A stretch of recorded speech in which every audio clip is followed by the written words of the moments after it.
Yo quería dedicar especialmente este video a, en honor, en honor a dos palabras que son de una potencia increíble, que es la fe y la perseverancia. Yo hoy quiero conversarles del apóstol Pablo. Estamos aquí en el sitio donde Pablo fue decapitado. Como ven aquí, está el ingreso donde lo trajeron de Roma. Yo lo primero que te voy a pedir hoy es que no me creas absolutamente nada. Investígalo. Si deseas, ven aquí.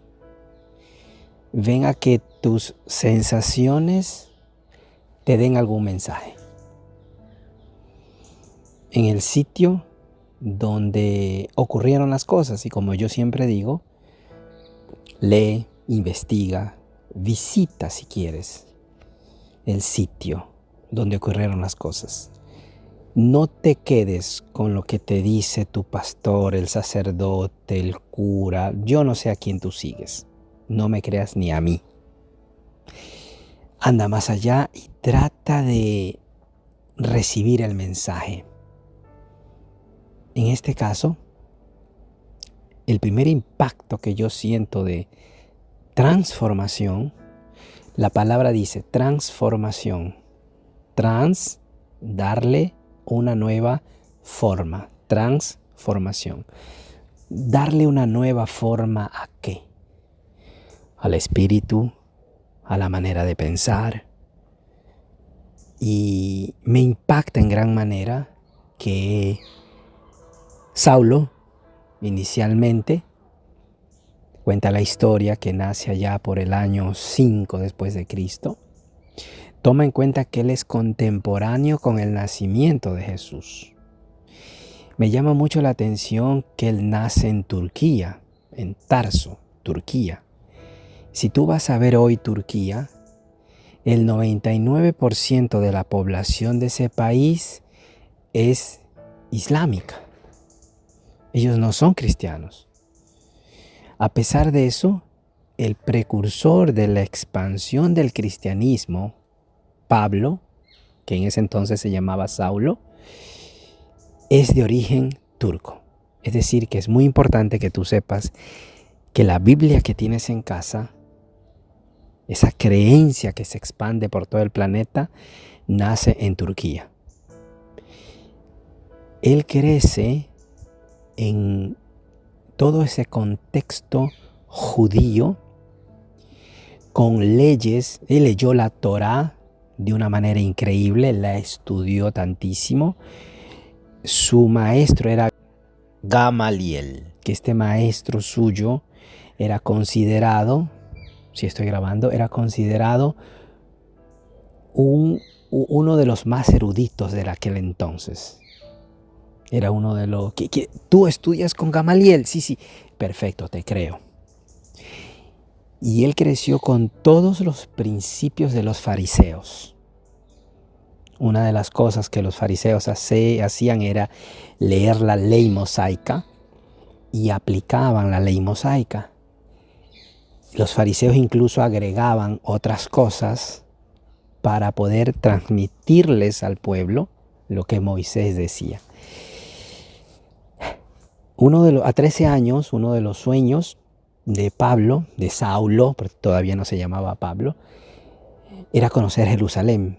Y él a 13 años va al sitio donde él quería estar, donde era su sueño estar. Él va a Jerusalén y adquiere todo el conocimiento que a él lo formaría. Toda esta información es interesante y me apasiona muchísimo. Luego, durante toda su existencia, durante toda su formación, su rol era expander la ley de Moisés. Pero sucede algo, sucede que Como dije que contemporáneamente Jesús estaba ya en Jerusalén y sabemos, bueno, la historia de Jesús, que eso dedicaremos otro video, le llega a los oídos de Saulo que una persona de Nazaret había resucitado. Cuando él le llega este mensaje, Saulo dice, no es posible, esta es una blasfemia, no puede ser que haya resucitado una persona. Y él decide ir a perseguir a toda persona que hablaba y decía esto.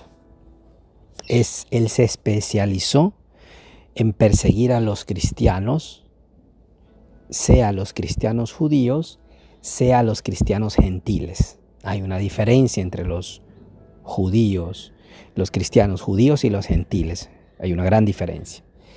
Como entre los pensamientos de los fariseos y de los saduceos. Por ejemplo, los saduceos no creían en la resurrección, los fariseos sí.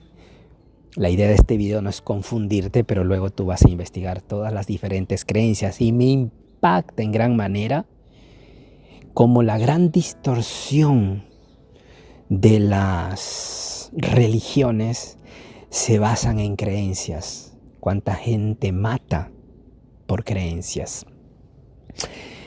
Cuando él escucha esto, comienza a hacer la limpieza en Jerusalén.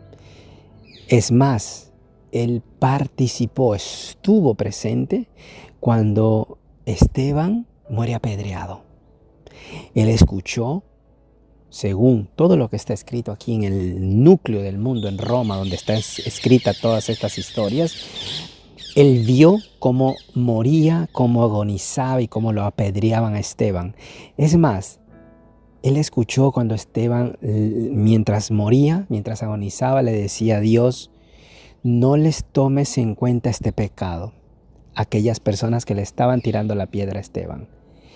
Él vio esto. Entonces, Saulo, viendo todo lo que estaba pasando ahí en Jerusalén, dice, perfecto, estoy haciendo un buen trabajo aquí, pero veo que este movimiento de estas personas que siguen al Cristo se está expandiendo. Tengo que hacer algo para que esto se detenga y no haya esta blasfemia. No puedo permitir que se expandan. Y dicen, ok, ¿y dónde más se están expandiendo estos cristianos? Están por todos lados expandiéndose. Tengo que moverme en otro lado. Pide una autorización y dice, ¿dónde más están? En Damasco. Y él va a Damasco también. Él quería ir allá porque decía que ya también había un movimiento. Damasco es la actual Siria, para quien no lo sabe. Él dice, voy también para allá porque no puedo permitir que se expandan. Para que tú tengas una idea, si vas al mapa, entre Génova y Roma son 500 kilómetros. Para él ir de donde estaba a Damasco eran 240 kilómetros. Es decir, más o menos la mitad de camino entre Génova y Roma. Cuando él va a Damasco, en el camino, dice la Biblia, yo no me limito solo a la Biblia porque hay otros documentos también oficiales en el Vaticano, en Roma, en los mismos sitios históricos como estos que ves acá. Dice la Biblia que cuando él va camino a Damasco, recibe una luz que lo ciega totalmente. Cae y escucha una voz del cielo que le dice, Saulo, ¿por qué me persigues?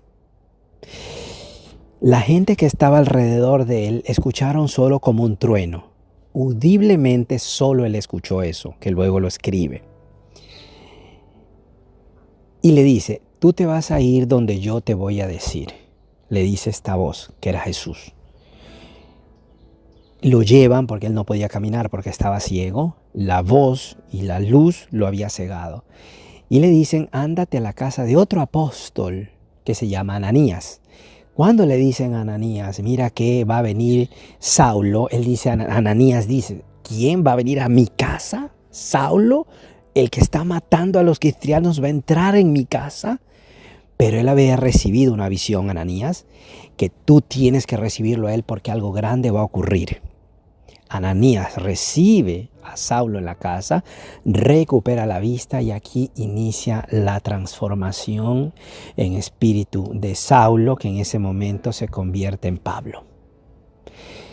Con esta transformación, con este cambio, con esta conversión, llámalo así también si quieres, él inicia la predicación porque él cuenta que él vivió en primera persona y escuchó en primera persona a Jesús. Porque Jesús le decía, ¿por qué me persigues? Y dice, yo no te estoy persiguiendo a ti, pero tú estás persiguiendo a todos aquellos que difunden mi palabra. Entonces significa que también me estás persiguiendo a mí. Así que de ahora en adelante, tú vas a expandir las buenas nuevas por todo el planeta.